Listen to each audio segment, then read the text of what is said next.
Hello everyone, this is V-Man, and this is a bit more of an off-the-cuff video, but the patch notes for Splatoon 3 version 6.1.0 just dropped a couple hours ago, and now that I'm finally home I can actually look at them, so I decided that I would react to them. So I haven't looked at any of them yet. I have no clue what's going to be in there other than my own speculation, and of course the Mincemeat Metal Works the stage revamp that they're doing. So otherwise, this will just be completely unknown to me until I see it. So without further ado, I'll get started. Okay, changes to multiplayer. The terrain in Mincemeat Metal Works has been changed in all modes. That makes sense. And the part that everyone cares about, specifications for some main weapons have changed. NZAP 85 and 89. Maximum damage has been increased from 28 to 30. Why? I mean, NZAP is already one of the best weapons in the game, specifically the 85. It can already get a lot of coolers, it can fight decently well. I mean, it doesn't change its time to kill or anything, but it definitely makes it a lot more consistent, debatably more than it needs to be. I mean, okay, maybe there will be some sort of nerf to the points for special or something, or tacticooler that'll compensate for this, but that seems pretty unnecessary. Dynamo Roller and Gold Dynamo Roller. Widen the angle at which horizontal swings deal maximum damage. That makes sense because of the change that they made to the Carbon Roller and Splat Roller in one of the previous patches. Because there were some spots where you could stand in the exact same spot and a Splat Roller would kill you, but a Dynamo would not. Dynamo is kind of annoying to fight, and this will make it worse, but I suppose the Dynamo Roller mains can stand this. Alright, what's next? Flings a Roller. Oh dear. Widen the angle at which horizontal swings deal maximum damage, and reduce the amount of time it takes for ink to begin recovering after a vertical swing by about 5/60ths of a second. Okay, so horizontals are also better at killing, just like the other rollers that I mentioned. And now it's a little bit better at using its vertical flick with the ink consumption. So that's something. Hooray. Hopefully that doesn't make it too annoying, but it's definitely fallen off since the beginning of the game, so this should help it. Alright, what's next? Inkbrush and Inkbrush Nouveau. Ooh. Increase movement speed while holding the ZR button to paint while moving forward by about 3%. It can already move super fast. That's just going to make it super annoying, I think. I mean, Inkbrush is a fairly weak weapon at the moment, so I guess it needs it, but I don't know if this is what I would have given it. And reduce the amount of ink consumed while holding the ZR button to paint while moving forward by approximately 7%. So its rolling is a lot better. So, yeah, we'll see how that goes.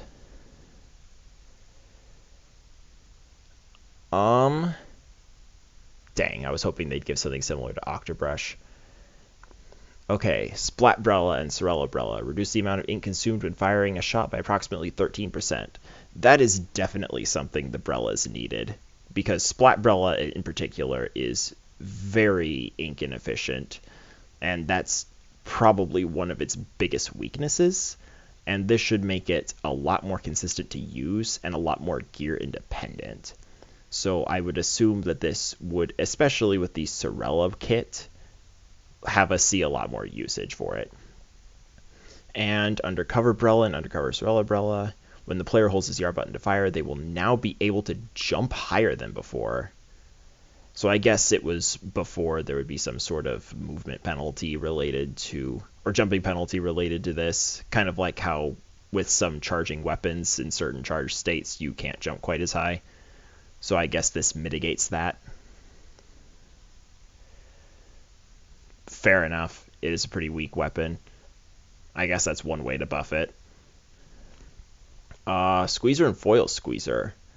Increase the amount of ink consumed by the first shot fired after pressing the ZR button by approximately 9%. So it's Tap shots are a lot more ink inefficient, and slightly decrease the number of spray droplets created by shots fired when holding the ZR button. So its damage mode is less ink efficient, and its painting mode is worse at painting.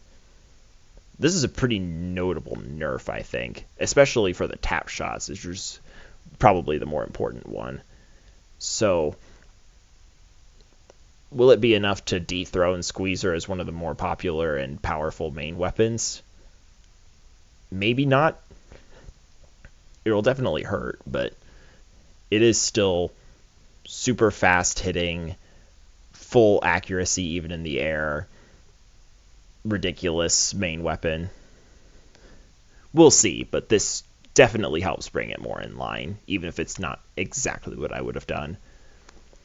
Alright, Ballpoint Splatling and Ballpoint Splatling Nouveau slightly increase the scatter of shots fired on land at the longer flight range. So I guess that means that it's less accurate in its long range mode. Its long range mode is a little annoying. Ballpoint has definitely fallen off since the beginning of the game, or around the inkjet meta time. And this seems to be a nerf. I mean, it could come back, especially since they've made its inkjet so expensive. I don't know if now would have been the time I'd nerf it, though. If they had done this at the peak of ballpoint meta, sure. But I guess I can't complain too much. It is definitely a strong weapon, and I can see why they toned it down a notch. Alright, what next? Splatana Stamper and Neo Splatana Stamper. Reduce the width of spray droplets created by charge slashes by approximately 10%. So it paints worse with its charge slashes. I can't say I didn't see a nerf to this thing coming eventually. I'm a little disappointed since I like using the weapon, but if I'm being completely fair, it's justified. Alright, so that seems to be all the main weapons. Let's see what we have. No sub-weapon changes, disappointing, but unsurprising. Specifications for some special weapons have changed. Wavebreaker. When placed, enemies around it will be marked for a short period of time. Ooh. So is that like the Wavebreaker hitting point sensor sort of marking, or is that the like a thermal ink sort of marking? Because I could see it going either way. Because it says they'll be marked. So maybe it's like when the Wavebreaker does that indicator to show where its effect will go. When that happens, people get located for maybe a second or two. That's an interesting way to buff it, because right now a Wavebreaker can be placed and immediately destroyed before it even gets anything out of it. So this guarantees it gets at least something out of being placed. So that's pretty cool, especially since Wavebreaker has definitely fallen off since the beginning of the game. I think this is a decently fair buff. We'll have to see how this goes. I'm interested in this one. Inkstorm. Damage taken while within the area of effect of your own team's Inkstorm will recover more quickly, even when not submerged in ink. I know a lot of people have suggested that Inkstorm could act as a sort of team healing special. I didn't think they'd actually do it, though. Interesting. I mean, it technically doesn't heal you, it just means that you heal on your own more quickly. So it's like if you get hit, you have to wait a second or two before you start healing, and this should shorten that time. I guess it says recover more quickly. I don't know if that means the amount of time before you start healing is shortened, or if the rate of healing is increased. We'll have to see. It's probably the latter, actually, where you heal more quickly when inside. I don't know how big of a help that is. If it's the former, I could see that helping, especially since you could fight more effectively and heal between firefights. If it's the latter, it could help a little bit, but you already heal fairly quickly if you're in swim form anyway. So it's better than nothing, but Inkstorm doesn't need a lot. So I think this is more than justified. Alright, is there anything else? Oh yeah, points for special. Neo Sploosh is 170. Okay, that's totally going to make it usable in any sort of competitive environment. Forge Splattershot Pro is finally going to 200. Who knows why it was put at 210 to begin with, but hey, better late than never. Luna Blaster. This is the Zipcaster one. That's at 170. Maybe they should just buff the Zipcaster instead. I don't know. This won't make it the better Zipcaster option. I feel like most people will still use the Stamper or even the Octobrush over this thing. Bamboozler, that has the Killer Whale. That's cheaper. Fun. Although I think Bamboozler definitely needs the paint buff because it has a horrible time painting slopes. That definitely needs to be adjusted first before it can really shine in this game.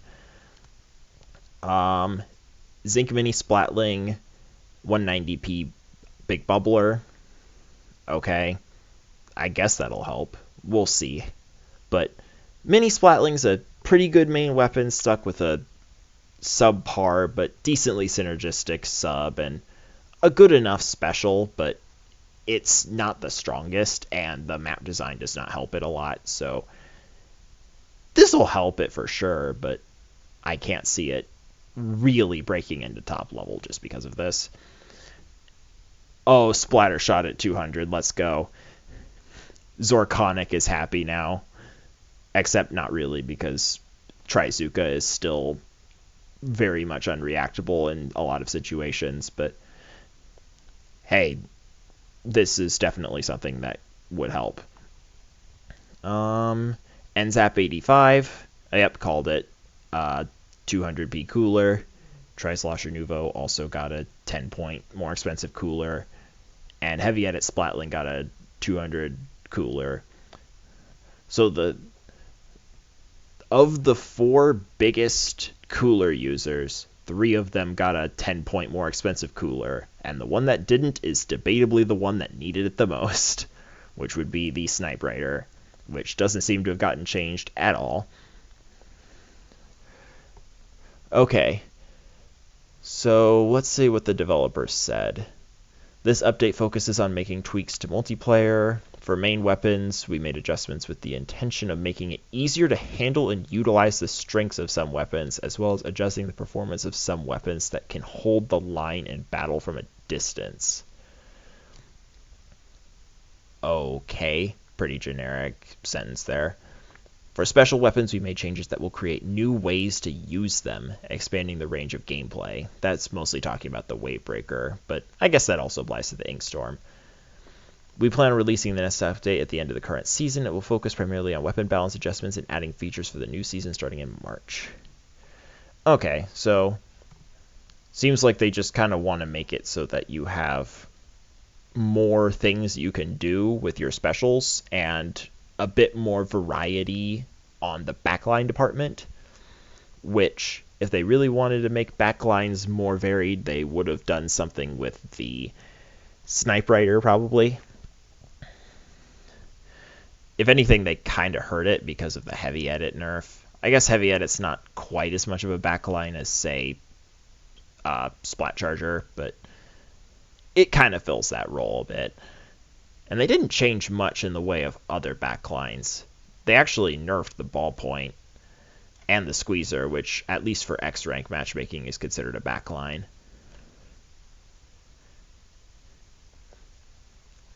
Realistically, I think this patch is actually pretty good. I don't think any one change is bad. I just think that they should have done a couple of other things that could have really made it stand out as a good change, good patch. Overall, I rate it pretty highly. We'll have to see when it comes out, especially with the Mincemeat rework. So, Yeah. I wonder if there's any bug fixes that are worth noting. I might take a quick look at it. Fix an issue with the fizzy bomb.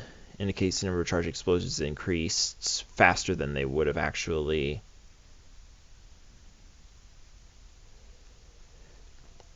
Yeah, I doubt any of these are worth looking into too much. I'll still look at them, but not right now. So that's it. This is the patch. It's coming out tomorrow.